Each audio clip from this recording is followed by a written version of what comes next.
Ang Ginoo manaa kaninyo.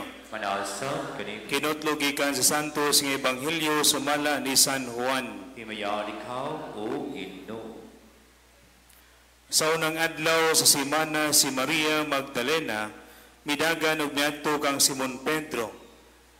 Og sa tinun-an nga gimahal ni Jesus og gingnan niya sila. Gikuha nila sa lubnganan ang Ginoo. O wala kami may balo kung hain nila ibutang siya. Unya si Pedro ang laing tinunan nangadto sa lubnganan. Nagdagan silang duha.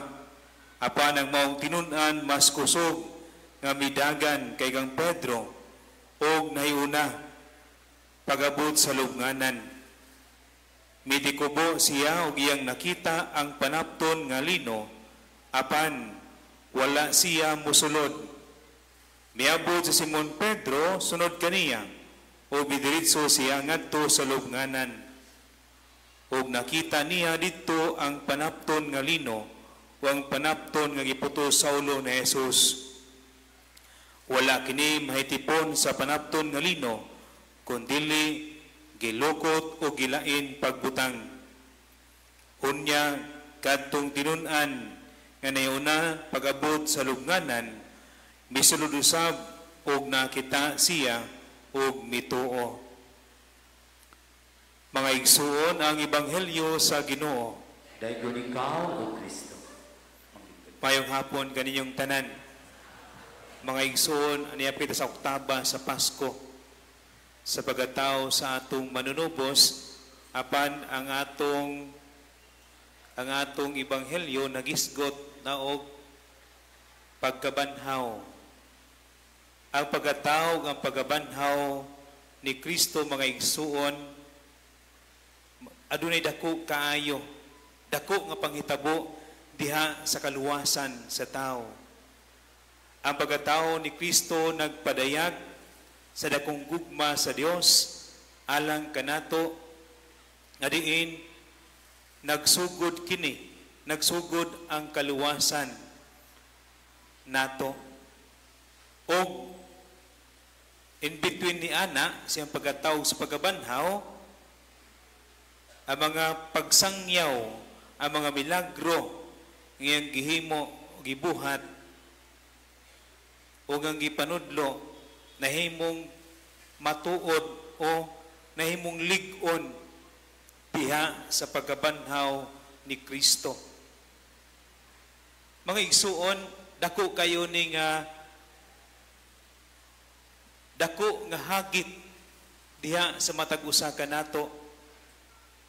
Hagit isip binunyagan diha sa pagpadayag usab sa tundakong pagtuo o pagsalig ngadto sa atong manunubos.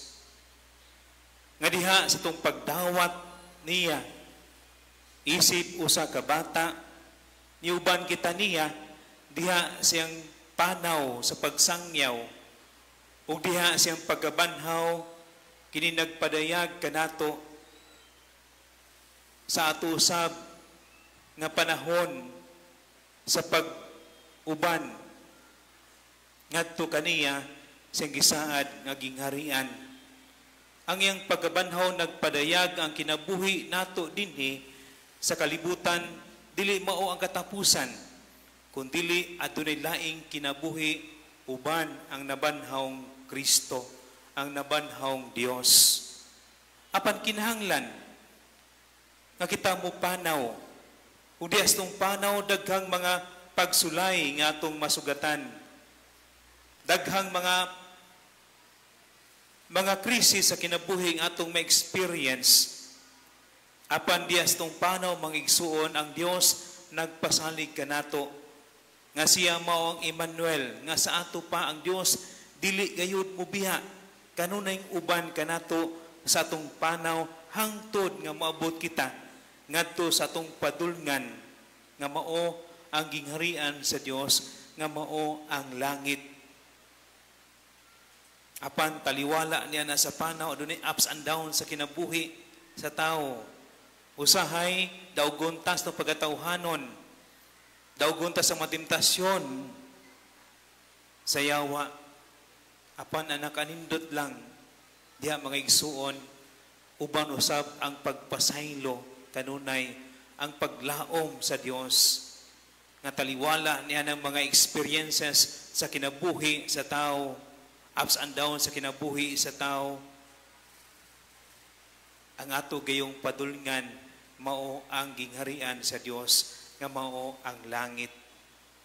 Mga igsuon, gipadayag na sa Dios, gibuhat na sa Dios ang iyang papel.